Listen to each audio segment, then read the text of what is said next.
Hello everyone. आज हम solve करेंगे problem of the day leet code का। जो आज की प्रॉब्लम है पाथ विथ मैक्सिमम प्रोबेबिलिटी। तो सबसे पहले हम समझते हैं कि प्रॉब्लम सेटअप क्या है अपना। You have an undirected weightage graph with n nodes labelled from 0 to n-1। हमारे पास अनडायरेक्टेड वेटेज ग्राफ होगा जिसमें n नोड्स होंगे और जो नोड्स का लेवल है वो क्या है, 0 टू n-1 है। ओके।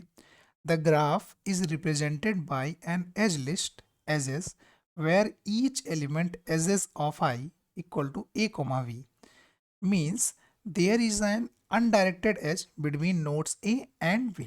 तो हमको क्या होगा, एज लिस्ट गिवन होगी जिसका नेम क्या होगा, एजेस, जहाँ पे ईच एलिमेंट यानी हर एक एजेस यानी जो भी हमको एजेस का लिस्ट गिवन होगा उसकी हर एक एज पे यानी हर एक इंडेक्स पे हमको ए कॉमा भी कुछ वैल्यू गिवन होगी। ए कॉमा भी मतलब क्या होगा कि अगर हमको नोड ए से हमको नोड बी पे जाना है, ठीक है, जैसे कि ये बेसिकली ये बताएगा कि हमारा जो ए नोड है वो किस नोड से कनेक्ट है, यानी कनेक्टिविटी बताएगा। Each edges has a success probability of associated with traversing it. Basically हमको क्या क्या गिवन है, हमको ए नोड से बी नोड जाना है तो उसके करस्पॉन्डिंग जो हमारी सक्सेस प्रोबेबिलिटी है वो भी हमको गिवन होगी हर एक इंडेक्स पे। यानी एज ऑफ आई के करस्पॉन्डिंग हमको कुछ ना कुछ सक्सेस प्रोबेबिलिटी यानी success probability of I given होगी।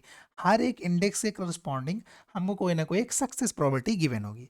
तो ठीक है, ये हमारा क्या था, प्रॉब्लम सेटअप। हमको एक अनडायरेक्टेड वेटेज ग्राफ गिवन है, उसमें एन नोड्स हैं और जो नोड्स की वैल्यू है 0 टू n-1 है। और हर एक नोड जो है मतलब उसके करस्पॉन्डिंग हमको क्या गिवन है, हमको कुछ एजेस गिवन है और हर एक एजेस के करस्पॉन्डिंग हमको कुछ ना कुछ सक्सेस प्रोबेबिलिटी गिवन है, ठीक है। और एजेस क्या, हमारा connectivity between two nodes. Okay.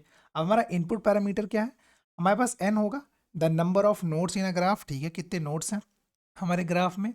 Edges given होगी हमको, सक्सेस प्रोबेबिलिटी गिवन होगी हमको, स्टार्ट नोड गिवन है हमको, एंड नोड गिवन है, ठीक है।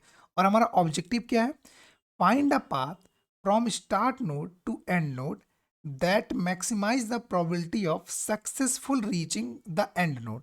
बेसिकली क्योंकि हमको इनपुट में हमको एक स्टार्ट और एंड नोड गिवन है और हमारे पास एक ग्राफ है, तो हमको स्टार्ट टू एंड नोड पे जाना है अपनी प्रोबेबिलिटी अपनी सक्सेस प्रोबेबिलिटी को मैक्सिमाइज करते हुए हमको स्टार्ट टू एंड जाना है।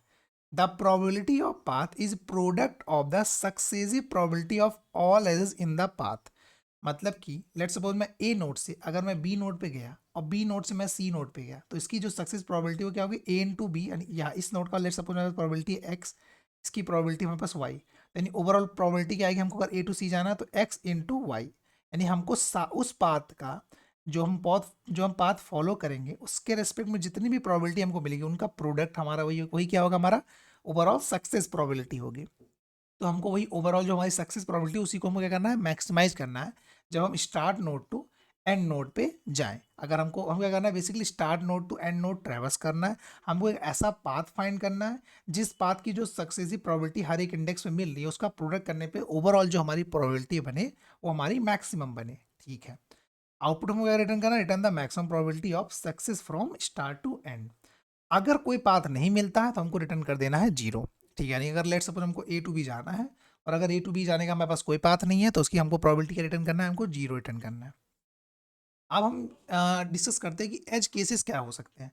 लेट सपोज एज केस क्या होगा, हमारे पास कोई पाथ ही नहीं एग्जिस्ट किया, अगर स्टार्ट टू एंड मतलब हमको अगर स्टार्ट टू एंड जाना है और हमको हमारे पास कोई पाथ ही नहीं है तो हमारा एज केस हुआ ना। हमको ये भी तो चेक करना है कि एक ना एक पाथ तो उसे कॉरस्पॉन्डिंग होना चाहिए तभी तो हम ट्रेवर्स करेंगे, ठीक है। एक तो ये एज केस हमारा ये हो गया।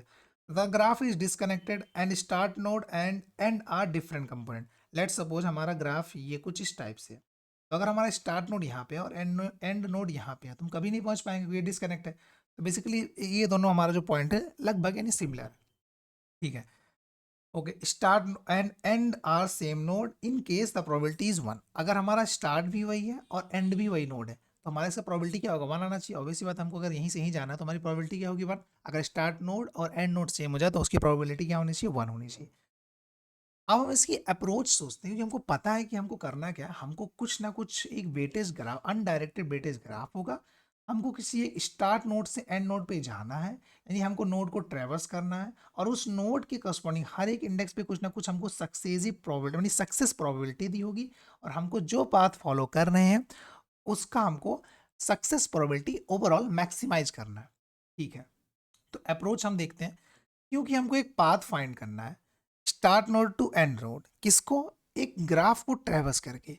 अब जहां बात ट्रेवर्स की आती है, ट्रेवर्सल, तो हमारे दिमाग में क्या आता है, हमारे पास, हमारे माइंड में या तो BFS आता है या तो DFS आता है। ठीक है, क्योंकि अगर हमको ट्रेवर्स करने की बात आती है तो एक BFS होता है, एक DFS होता है।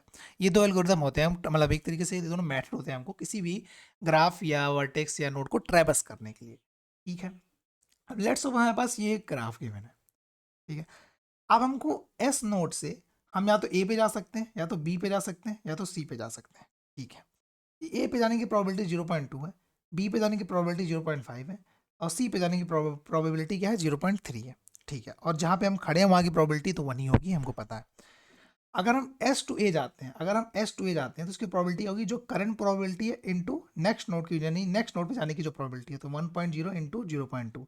वही अगर हमको बी पे जाना हो तो 1.0 इंटू 0.5। वही हमको अगर सी पे जाना हो तो 1.0 इंटू 0.3।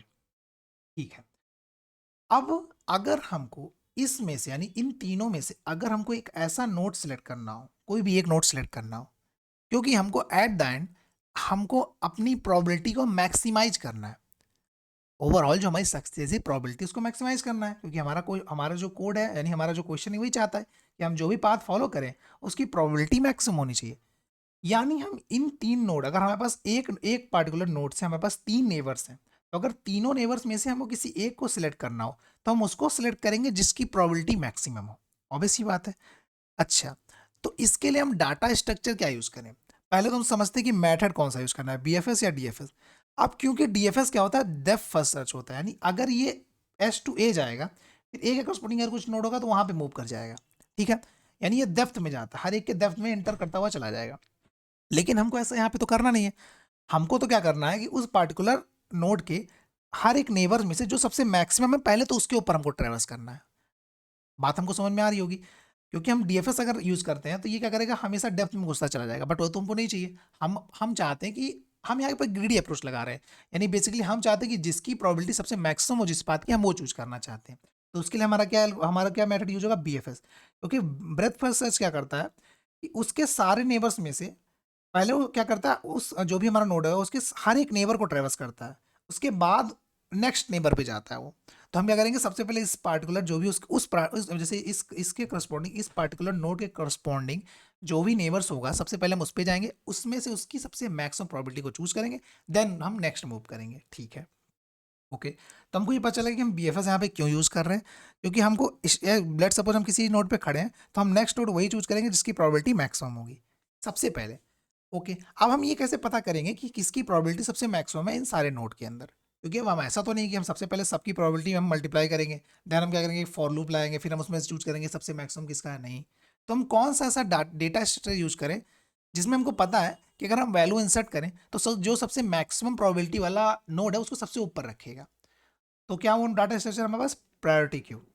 यानी अगर हम प्रायोरिटी क्यू में इस सबका प्रोडक्ट अगर स्टोर कर दें तो सबसे ऊपर वही रखेगा जिसकी प्रोबेबिलिटी, यानी जिस नोड की प्रोबेबिलिटी सबसे ज़्यादा है वो सबसे टॉप पे रहेगा। तो हमको क्या रहेगा, और इसकी ये जो करता है प्रायोरिटी क्यू, इसको करने में इसकी टाइम कॉम्प्लेक्सिटी क्या होती है, लॉग एन लगती है। ठीक है, यानी हमारा ये टाइमली भी ऑप्टिमाइज है, और ये हमारा, और बेसिकली हम BFS के साथ इसको यूज भी कर सकते हैं। तो अप्रोच से हमको ये समझ में आई कि हम जो इस पार्टिकुलर अनडायरेक्टेड ब्रिटिश ग्राफ को ट्रेवर्स करने के लिए हम यूज करेंगे BFS with modification using priority queue, यानी BFS यूज करेंगे विथ प्रायोरिटी क्यू। ठीक है, हमको ये तो समझ में आ गया। अब समझते हैं गिवन एग्जांपल से कि हम इसको अप्रोच, मतलब इसको हम कैसे सॉल्व करेंगे। तो हमारा गिवन एग्जांपल में n था 3, यानी हमको पास 3 नोड्स हैं, हमको कुछ एजेस गिवन है, सक्सेस प्रोबेबिलिटी भी गिवन है, हमको सक्सेस प्रोबेबिलिटी, हमको स्टार्ट नोड पता है और हमको एंड नोड पता है। ठीक है, हमारे पास जैसे ये हमारा क्या था, एक अनडायरेक्टेड वेटेज ग्राफ है। जैसे हमको 0 to 1 जाना है तो उसकी प्रोबेबिलिटी क्या है, 0.5। 0 to 2 जाना है उसकी प्रोबेबिलिटी क्या है, 0.2। अगर 1 to 2 जाना है तो उसकी प्रोबेबिलिटी क्या है, 0.5। तो सबसे पहले हम क्या करेंगे, अगर हमको BFS यूज करना है, BFS हमको मेथड को इम्प्लीमेंट करना है, तो for traversing we need to make adjacent list with success probability. क्योंकि अगर हमको BFS या DFS कुछ भी लगाना, कोई भी ट्रेवर्सिंग एल्गोरिथम लगाना होता है, तो सबसे पहले हम पार्टिकुलर ग्राफ का क्या बनाते हैं, हम एडजेसेंट लिस्ट बनाते हैं, क्योंकि उसी के करस्पॉन्डिंग तो हम ट्रेवर्स कर रहे होते हैं हर एक नेबर्स को। ठीक है, तो सबसे पहले हम क्या करेंगे, एडजेसेंट लिस्ट बनाएंगे। तो एडजेसेंट लिस्ट बनाएगा कोड हमारे पास क्या होता है, सबसे पहले हम क्या करते हैं, एक इनिशियलाइज कर लेते हैं एक 2D वेक्टर कि हम हर एक नोड के करस्पॉन्डिंग हमारे पास कितनी एडजेसेंट लिस्ट है, यानी कितने नेबर्स हैं हर एक नोड के करस्पॉन्डिंग। हम क्या करेंगे, फॉर लूप चलाएंगे, फिर जो भी एजेस है उसके अंदर हम क्या करेंगे, यू निकालेंगे इनिशियल स्टेट, फिर हम फाइनल स्टेट निकालेंगे, फिर इनिशियल स्टेट के करस्पॉन्डिंग हम फाइनल स्टेट को पुश कर देंगे विथ उसकी सक्सेस प्रोबेबिलिटी, और फिर वही हम फाइनल स्टेट के करस्पॉन्डिंग हम इनिशियल स्टेट को पुश कर देंगे विथ उसकी सक्सेस प्रोबेबिलिटी। तो हमारा फाइनल बनेगा क्या, इस पार्टिकुलर ग्राफ के करस्पॉन्डिंग जीरो से हम कहाँ पे जा सकते हैं, 1 पे जा सकते हैं विथ सक्सेस प्रोबेबिलिटी 0.5, जीरो से हम 1 पे जा सकते हैं विथ सक्सेस प्रोबेबिलिटी 0.5, फिर हम जीरो से 2 पे भी जा सकते हैं, ठीक है, जीरो से हम 2 पे जा सकते हैं, इसकी प्रोबेबिलिटी 0.2 है। फिर हम 1 से कहाँ जा सकते हैं, हम जीरो पे जा सकते हैं, 2 पे जा सकते हैं, तो 1 से हम जीरो पे जा सकते हैं और 2 पे जा सकते हैं, उससे करस्पॉन्डिंग उसकी प्रोबेबिलिटी। फिर हम 2 से कहाँ जा सकते हैं, हम जीरो पे जा सकते हैं और 1 पे जा सकते हैं, फिर हम 2 से कहाँ जा सकते हैं, जीरो पे जा सकते हैं और 1 पे जा सकते हैं, और उससे करस्पॉन्डिंग उसकी सक्सेस प्रोबेबिलिटी, ठीक है। तो हमने क्या किया, सबसे पहले एडजेसेंट लिस्ट बना ली, क्योंकि हमको कोई भी ट्रैवर्सल एल्गोरिथम यूज करना है तो सबसे पहले हमको क्या बनाना पड़ता है, हमको एडजेसेंट लिस्ट बनाना पड़ता है, ठीक है। To maintain max probability of each node we initialise a vector. अब हमको अगर लेट सपोज इस पार्टिकुलर नोड से इस पार्टिकुलर नोड पे जाना है, तो हम कब मूव करेंगे, जब हमारे करंट नोड की प्रोबेबिलिटी इनटू नेक्स्ट नोड की प्रोबेबिलिटी अगर ग्रेटर हो रही है maximum probability of next node, ठीक है, अगर ये कंडीशन सेटिस्फाई होती है तब हम मूव करेंगे, ठीक है। मैं इसको लिख देता हूं कि करंट नोड यानी करंट नोड की जो प्रोबेबिलिटी है, करंट नोड की जो प्रोबेबिलिटी है इनटू जो हमारा नेक्स्ट नोड की जो प्रोबेबिलिटी है, अगर वो ग्रेटर देन आती है maximum probability of next node, okay. यानी हम क्या कर रहे हैं, हम ये एज्यूम कर रहे हैं कि इस पार्टिकुलर नोड के पास कुछ ना कुछ इसकी मैक्सिमम प्रोबेबिलिटी होगी, मैक्सिमम प्रोबेबिलिटी, ठीक। इस नोड पे पहुंचने की हमारे पास डिफरेंट पाथ होंगे, तो किसी एक पाथ के करस्पॉन्डिंग सपोज हम एज्यूम करते हैं इस पार्टिकुलर पाथ के करस्पॉन्डिंग कोई एक मैक्सिमम प्रोबेबिलिटी आई, ठीक है, हम उसको स्टोर कर लिए। तो अगर हमको जीरो टू इस पार्टिकुलर नोड पे जाना है तो हम तभी जा सकते हैं जब इसकी करंट प्रोबेबिलिटी इनटू जो इसका पाथ की प्रोबेबिलिटी है, अगर जो यहाँ पे इसकी मैक्सिमम प्रोबेबिलिटी स्टोर है उससे बड़ी है तभी हम मूव करेंगे। अदरवाइज ऑब्वियसली बात हमारे पास कोई और पाथ है जिससे करस्पॉन्डिंग उसकी प्रोबेबिलिटी ज़्यादा मैक्सिमम है, तो हम किस पाथ से आएंगे, हम इस पाथ पे तभी आएंगे जब current probability into path probability जो भी आ रही है इन दोनों का प्रोडक्ट यहाँ की जो मैक्सिमम प्रोबेबिलिटी होगी कोई ना कोई उससे अगर ग्रेटर है तभी हम क्या करेंगे, उस पार्टिकुलर नोड से मूव करेंगे, ठीक है, कोई ये तो समझ में आ गया। तो टू मेंटेन हम क्या करेंगे, एक वेक्टर बनाएंगे जो क्या मेंटेन कर रहा होगा, हर एक नोड की मैक्सिमम प्रोबेबिलिटी को मेंटेन कर रहा होगा। इनिशियली हम मान रहे हैं कि सबकी प्रोबेबिलिटी जीरो होगी और जो स्टार्टिंग नोड होगा उसकी प्रोबेबिलिटी क्या होगी, 1 होगी, क्योंकि अगर स्टार्ट नोड से एंड नोड पे जाना है तो उसकी प्रोबेबिलिटी तो 1 ही होगी, ऑब्वियस सी बात है। तो हमारा स्टार्ट नोड यहाँ पे क्या था, जीरो था, स्टार्ट नोड हमारा यहाँ पे जीरो था, तो जीरो था तो इसे यानी जीरो का स्पॉट में करेंगे प्रोबेबिलिटी को 1 अपडेट कर देंगे, ठीक है। अब then we need to implement modified BFS with priority queue. अब हमने क्या किया, एडजेसेंसी लिस्ट बना ली है, हमने क्या किया, एक मैक्सिमम प्रोबेबिलिटी का एक वेक्टर बना लिया है जो कि हर एक नोड करस्पॉन्डिंग मैक्सिमम प्रोबेबिलिटी को स्टोर करेगा। और अब हम क्या करेंगे, अब हम इस यहाँ पे बीएफएस ट्रेवर्स मतलब बीएफएस यूज करेंगे विथ प्रायोरिटी क्यू, ठीक है, यानी हम मॉडिफाइड बीएफएस को यूज करेंगे टू फाइंड करने के लिए कि start node to end node ऐसा पाथ जिसपे जो सक्सेसिव प्रोबेबिलिटी है ओवरऑल वो मैक्सिमाइज हो, ठीक है, उसके लिए हम क्या कर रहे हैं, BFS with priority Q use कर रहे हैं, ठीक है। प्रायोरिटी क्यू क्यों यूज कर रहे हैं मैंने बता दिया क्यों यूज कर रहे हैं। तो सबसे पहले हमने यहाँ प्रायोरिटी क्यू बनाया है, ठीक है। प्रायोरिटी क्यू किसका बनाया, हमने पेयर का बनाया है, डबल मतलब ये हमारा प्रोबेबिलिटी स्टोर करेगा और इन मतलब कि उस नोड यानी उस पार्टिकुलर नोड के करस्पॉन्डिंग हमारी प्रोबेबिलिटी क्या है, ठीक है, तो ये बेसिकली हमारा प्रायोरिटी क्यू स्टोर करेगा।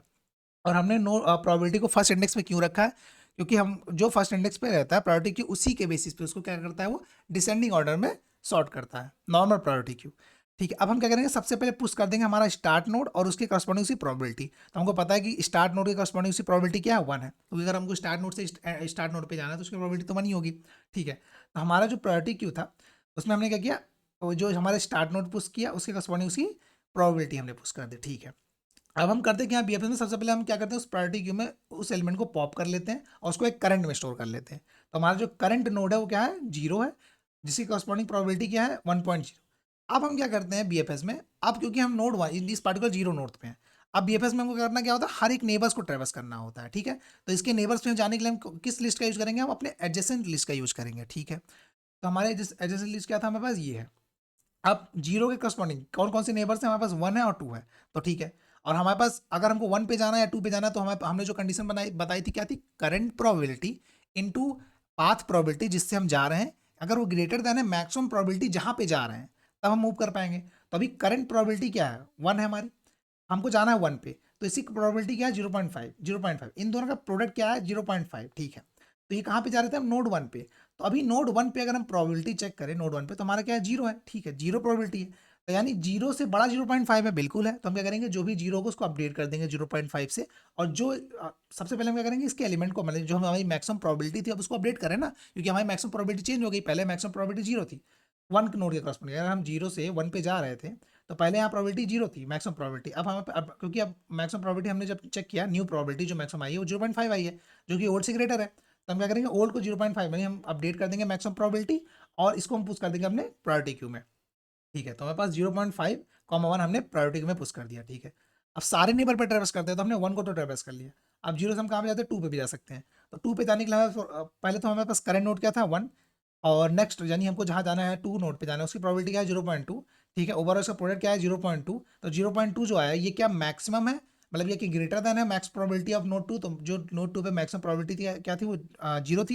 तो ऑब्वियसली 0.2 जो है 0 से ग्रेटर है, तो हम इसको भी क्या करेंगे, मैक्सिमम प्रोबेबिलिटी 2 नोड पे हम करेंगे, इसको भी अपडेट कर देंगे, और इसको भी अपने प्रायोरिटी क्यू में पुश कर देंगे। आज जब हम प्रायोरिटी क्यू में पुश करेंगे तो ये ऑलरेडी 0.5 को ऊपर रखेगा, क्यों, क्योंकि हमने प्रायोरिटी क्यू बनाया है जो कि क्या करता है, जो मैक्सिमम और जो हमारी मैक्स वैल्यू होती है, जो मैक्स प्रोबेबिलिटी वाला नोड होगा उसको टॉप पे रखेगा, ठीक है। ओके, अब हम क्या करेंगे, हमने क्या किया 1 के करस्पॉन्डिंग सारे नेबर्स को ट्रेवर्स कर गए, ठीक है। अब फिर से वापस हम आएंगे प्रायोरिटी क्यू में से हम क्या करेंगे, टॉप एलिमेंट को निकालेंगे, क्योंकि हमने क्या किया, इसके सारे नेबर्स को ट्रेवर्स कर लिया। अब फिर से वापस वाइल लूप में आएंगे, क्योंकि हमारा प्रायोरिटी क्यू एम्प्टी नहीं है, तो फिर से हम टॉप वैल्यू को निकालेंगे। तो फिर से इसकी टॉप वैल्यू को निकालें तो हमारा टॉप वैल्यू क्या आ गई, टॉप वैल्यू का जो नोड हमारा 1 है उसके करस्पॉन्डिंग उसकी प्रोबेबिलिटी क्या है 0.5 है, ठीक है। अब हम क्या करेंगे 1 के सारे नेबर्स को ट्रेवर्स करेंगे, तो 1 के करस्पॉन्डिंग कौन कौन से नेबर्स है, 0 है 2 है, ठीक है। अगर लेट्स सपोज हमको 1 से 0 पे जाना होता, तो 1 की प्रोबेबिलिटी, अभी हम करंट प्रोबेबिलिटी क्या है 0.5, और 1 अगर हमको 0 पे जाना है उसके करस्पॉन्डिंग प्रोबेबिलिटी क्या है 0.5, तो 0.5 इंटू 0.5, इसकी प्रोडक्ट क्या आएगा 0.25। क्या ये ग्रेटर है जहाँ पे हम जा रहे हैं, जिस नोट पे, किस नोट पे जा रहे हैं हम, 0 नोट पे, तो 0 नोट पे प्रोबेबिलिटी क्या है 1 है। क्या ये 1 से बड़ा है 0.25, नहीं, नहीं बड़ा है, तो यानी ऑब्वियस बात है इसको हम अपने प्रायोरिटी में पुश नहीं करेंगे। ओके, अब मूव करते हैं 1 से कहाँ पे जा सकते हैं, और हम 2 पे भी जा सकते हैं। तो अभी 1 की प्रोबेबिलिटी क्या है 0.5, और 2 पे जाने की प्रोबेबिलिटी 1 से क्या है 0.5, यानी इसके नेक्स्ट नोड के पाथ की जो प्रोबेबिलिटी है 0.5। अब इन दोनों का प्रोडक्ट लेंगे तो क्या हमारे पास आता है 0.25। हमको जाना कहाँ पे है, 2 पे था, तो क्या जो 0.25 मैक्स, जो 0.25 वो ग्रेटर है मैक्सिमम प्रोबेबिलिटी नोड 2 पे, तो जो मैक्सिमम प्रोबेबिलिटी नोड 2 पे थी क्या थी 0.2 थी, तो 0.2 से तो 0.25 बड़ा है। तो हम क्या करेंगे, जो भी हमारी मैक्सिमम प्रोबेबिलिटी थी उसको रिप्लेस करेंगे, उसको हम क्यू में पुश कर देंगे, ठीक है। तो पहले हमारा 0.2 था, अब जब हम इसको पुश करेंगे प्रायोरिटी क्यू में तो 0.25 हमारा ऊपर आ जाएगा। ऑब्वियसली बात है कि हमने प्रायोरिटी क्यू यूज़ की है, वो क्या करेगा, जो इसकी प्रोबेबिलिटी सबसे मैक्सिमम उसको टॉप पे रखेगा, ठीक है। तो हमारा 0.25 2 यानी जो हमारा 2 नोट था हमारा सबसे टॉप पे आ जाएगा। ओके, फिर से हम क्या करेंगे, हमने क्या किया 1 के करस्पॉन्डिंग सारे नेबर्स को ट्रेवर्स कर लिया। अब फिर से हम प्रायोरिटी क्यू में जाएंगे, उसके टॉप एलिमेंट को निकाल के लाएंगे। तो हमारा उसका टॉप एलिमेंट क्या है, जिसको सबसे पहले इसको पॉप करेंगे, इसकी टॉप एलिमेंट को निकाल लेंगे। तो हमने पॉप किया तो उसका टॉप एलिमेंट क्या निकला हमारे पास, जो करंट नोट क्या है 2, यानी 0.25 का जो करंट नोट क्या है 2, इसका करस्पॉन्डिंग से प्रोबेबिलिटी क्या है 0.25। अब जो हमारा करंट नोट था क्या ये इक्वल हो गया एंड नोट के, तो जो हमको एंड नोड हमारा क्या था, एंड नोड हमको कहाँ पे 2 पे ही जाना था। तो जब हमारा करंट नोड एंड नोड के इक्वल हो जाएगा तो हम रिटर्न कर देंगे maximum probability of and node, जो भी हमारी मैक्सिमम प्रोबेबिलिटी थी एंड नोड पे। तो हमारा एंड नोड क्या है 2 है, तो 2 के करस्पॉन्डिंग जो मैक्सिमम प्रोबेबिलिटी क्या बन रही थी 0.25, यही हमारा आउटपुट है। अगर हम इसके इस पार्टिकुलर अनडायरेक्टेड ग्राफ के करस्पॉन्डिंग अगर हम आउटपुट चेक करें तो 0.25 आउटपुट है, ठीक है। तो ये हमारा आउटपुट था। तो बेसिकली हमको अब अप्रोच भी समझ में आ गई है कि हम यहाँ पे यूज क्या कर रहे हैं। अब एक बार हम ओवरऑल कोड एक साथ देख लेते हैं, ठीक है। तो सबसे पहले हमने क्या किया, एडजेसेंट लिस्ट बनाया था, ठीक है। और फिर हमने क्या किया था, मैक्सिमम प्रोबेबिलिटी को स्टोर करने के लिए हमने एक वेक्टर बनाया। हमने क्या किया, हमने बीएफएस यूज़ किया विथ मॉडिफिकेशन, जो कि हमने प्रायोरिटी यूज़ किया। प्रायोरिटी क्यों यूज़ किया मैंने बता दिया, प्रायोरिटी क्यों इसलिए यूज़ किया क्योंकि हम चाहते हैं कि जो हमारी सबसे मैक्सिमम वैल्यू हमेशा टॉप पे रहे, ठीक है। फिर हम टॉप वैल्यू को निकालेंगे, उसके सारे नेबर्स को ट्रेवर्स करेंगे। अगर सारे नेबर्स में से जो नेबर्स हमारी गिवन कंडीशन को सेटिस्फाई कर रहे हैं, कंडीशन क्या है कि जो करंट नोड की प्रोबेबिलिटी है इनटू जो नेक्स्ट नोड के पाथ की प्रोबेबिलिटी है, अगर वो ग्रेटर देन आता है maximum probability of next node, जो हमें मैक्सिमम प्रोबेबिलिटी अगर इस पार्टिकुलर कंडीशन सेटिस्फाई करता है, तो हम क्या करेंगे, जो भी हमारी मैक्स प्रोबेबिलिटी थी उसको अपडेट करेंगे, और हम क्या करेंगे अपने प्रायोरिटी क्यू में जो हमारी मैक्स प्रोबेबिलिटी थी और करस्पॉन्डिंग उसके जो नोड था उसको हम पुश कर देंगे, ठीक है। ऐसे हम कब तक करते जाएंगे, जब तक कि हमारा करंट नोड एंड नोड पे नहीं पहुंच जाता, ठीक है। जैसे हमारा करंट नोड एंड नोड पे पहुंचेगा हम रिटर्न कर देंगे अपनी मैक्सिमम प्रोबेबिलिटी जो भी हमारी एंड नोड पे है, ठीक है। अब लेट्स सपोज ये ऑलरेडी हमारा एज केस हैंडल कर ले रहा है कि अगर हम पहुंच ही नहीं पाते हैं, अगर हम पहुंच नहीं पाते तो हमारी जो मैक्सिमम प्रोबेबिलिटी उस पार्टिकुलर एंड नोड के कॉरस्पॉन्डिंग वो तो जीरो ही रहेगी। तो ओवरऑल हमारा क्या होगा, आंसर यहाँ पे जीरो रिटर्न हो जाएगा। तो हमको यहाँ पे एज केस की भी टेंशन लेने की जरूरत नहीं है, वो ऑलरेडी यहाँ पे डील हो चुका है। अब अगर इसकी टाइम कॉम्प्लेक्सिटी की बात करें तो ये जो हमारा लूप है बेसिकली लेट्स सपोज हमारे पास में n नोड है, तो यानी हमारा ये एडजेसेंसी लिस्ट बनाने के लिए हमारा ओवरऑल n टाइम चलेगा। तो यानी ये कितने टाइम चल रहा है, बिग ऑफ n टाइम चल रहा है, ठीक है। ओके, यानी ये कितने टाइम चल रहा है, बिग ऑफ n टाइम चल रहा है। अब अगर हम प्रायोरिटी क्यू की बात करें इस लूप की, तो ये क्या करेगा, हमारा क्या करेगा, प्रायोरिटी क्यू हर एक नोड को विजिट करेगा। लेट्स सपोज वी वर्टेक्स या ई एजेस है, तो ये क्या करेगा, हर एक एज को भी विजिट करेगा, ठीक है। ई एजेस है तो हमारे ई एजेस को विजिट करेगा। और क्योंकि हमेशा प्रायोरिटी क्यू क्या कर रहा है, अपने हमेशा एक ना एक एलिमेंट पुश कर रहा है, अगर वो कंडीशन सेटिस्फाई कर रही है, तो प्रायोरिटी क्यू को जो पुश करने का टाइम कॉम्प्लेक्सिटी होता है वो लॉग एन होता है। तो यहाँ पे लेट्स सपोज वो बी वर्टेक्स को पुश करता है, तो इसकी टाइम कॉम्प्लेक्सिटी क्या होगी, पुश करने की लॉग बी हो जाएगी।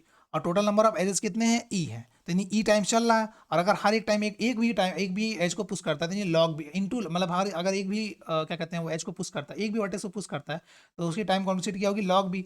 अगर वो ई टाइम चलता है तो यानी ओवरऑल टाइम कॉम्प्लेक्सिटी क्या होगी इसकी, ये बन गई ई लॉग बी, ठीक है। और ये हमारा क्या बन गया, बिग ऑफ ओ एन, तो यानी उन दोनों में मैक्सिमम कौन सा है, यही है ई लॉग बी। यानी ओवरऑल टाइम कॉम्प्लेक्सिटी क्या बन गई, ई लॉग बी या एन मान लेते हैं। लेट्स सपोज अगर बी इसलिए मान ला वी वर्टेक्स है, तो ये मान लेते हैं एन वर्टेक्स है, तो यानी ओवरऑल टाइम कॉम्प्लेक्सिटी क्या बन गई इसकी, big of E into log N, अगर हमारे पास एन वर्टेक्स है, ठीक है। स्पेस कॉम्प्लेक्सिटी की बात करें तो हमने यहाँ पे एक ही एक्स्ट्रा स्पेस यूज़ किया हमारी एडजेसेंट लिस्ट को स्टोर करने के लिए। तो लेट्स सपोज हमारे पास एन नोड है, उसके कॉरस्पॉन्डिंग ई एजेस होंगे, तो ओवरऑल ऑब्वियस सी बात है कि हर एक नोड के कॉरस्पॉन्डिंग हमारे पास एक ही एजेस है, ठीक है। तो अगर एन नोड होगा तो हमारे पास ई एजेस होंगे, यानी ओवरऑल स्पेस कॉम्प्लेक्सिटी क्या बन गई इसकी, बिग ऑफ एन प्लस ई, इसकी बन गई। और हमने यहाँ पर एक और स्पेस कॉम्प्लेक्सिटी यूज़ किया मैक्सिमम प्रोबेबिलिटी स्टोर करने के लिए, नहीं, ये बन गया बिग ऑफ एन, और यहाँ बन गया बिग ऑफ एन प्लस ई, यानी इन दोनों में मैक्सिमम कौन है, एन प्लस ई। यानी ओवरऑल हमारा जो स्पेस कॉम्प्लेक्सिटी बन गया वो big of N plus E. तो टाइम कॉम्प्लेक्सिटी क्या बन गया हमारा, big of E log N, और हमारा स्पेस कॉम्प्लेक्सिटी बन गया big of N plus E.